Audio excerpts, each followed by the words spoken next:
Mes chers amis, bien le bonjour. Vous savez que les propos du président de la République aux États-Unis devant notre diaspora ont été sortis de leur contexte. Et ça a permis à ce que d'autres utilisent cela comme prétexte pour tenir des propos discourtois. Pour ceux qui connaissent les prises de parole de notre président, ils savent très bien qu'il utilise la métaphore. Vous savez que c'est une figure de style qui parle des choses par les similitudes qui les lient. Et dans le contexte actuel, lorsque le président de la République a parlé, il a encore une fois utilisé la métaphore. Par exemple, lorsqu'on dit « le chien aboie, la caravane passe ». Sur le plan de la définition, le chien est un animal de la race des canidés qui est dépourvu de conscience propre. Il agit selon deux aspects, son instinct et l'orientation de son maître. Alors dites-moi, lorsque vous avez des humains qui ont perdu leur conscience et agissent selon les orientations d'un maître. Dans le contexte actuel, le maître s'appelle Paul Kagame. Comment est-ce qu'on peut, d'une manière métaphorique, appeler ce genre de compatriotes? Vous le savez aussi que dans le contexte politique de notre pays, il y a énormément de similitudes avec des choses atroces en ce qui concerne l'Est de notre pays. Lorsque vous avez dans une maison un papa qui rentre par la fenêtre et viole ses propres enfants, ce papa-là est assimilé à un animal. Et comment est-ce qu'en Afrique, on appelle nos présidents de la République, anciens soient-ils, des pères de la nation?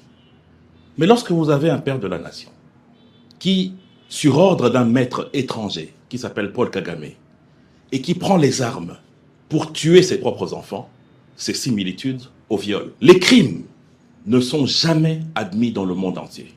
Et ceux qui le commettent ont souvent été qualifiés des pires mots parce que c'est la pire chose qui puisse exister. Rappelez-vous, dans le contexte historique de notre pays, lorsque le RCD, toujours appuyé par le Rwanda, a coupé l'électricité à Inga qui a causé des morts dans les maternités ici, Abdoulaye Yerodi à l'époque les a traités de vermine. Le 11 septembre, lorsque Al-Qaïda abat les deux tours, George Bush Jr. les traite de cafards. Lorsque Mouzé se rend compte que l'AFDEL ne marchait pas bien, il les a traités de conglomérats d'aventuriers. Il n'y a pas de mot qui soit assez fort pour ainsi traiter ceux qui commettent des crimes dans un pays. Donc il ne faut pas se limiter au vocabulaire utilisé, mais il faut voir la métaphore qui entoure les propos du président de la République. Maintenant, lorsque cela est dit, qui est le morveux qui a réagi? C'est Corneille Nangaa, celui qui n'a plus droit de parole dans notre pays parce que sa bouche est remplie de sang des Congolais, de la chair humaine, qu'il a malheureusement mis en terre par ordre d'un maître. Il a défendu son maître. Il a pris la parole pour défendre son maître, Joseph Kabila, parce qu'aujourd'hui, il n'y a plus à se cacher sur le fait de l'implication personnelle de l'ancien président à ce qui arrive dans l'Est de notre pays.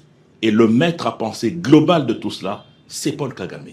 Et ceux qui le suivent sont en réalité à assimiler dans un terme métaphorique aux chiens qui obéissent à un maître. Parce que prendre des armes, tuer une femme qui est en train de partir au champ, tuer un jeune parce qu'il refuse d'entrer dans votre armée, égorger des jeunes parce que seulement ils disent qu'ils en ont marre de voir les rues de leur ville être envahies par les étrangers, c'est être dépourvu de conscience. C'est agir comme un animal.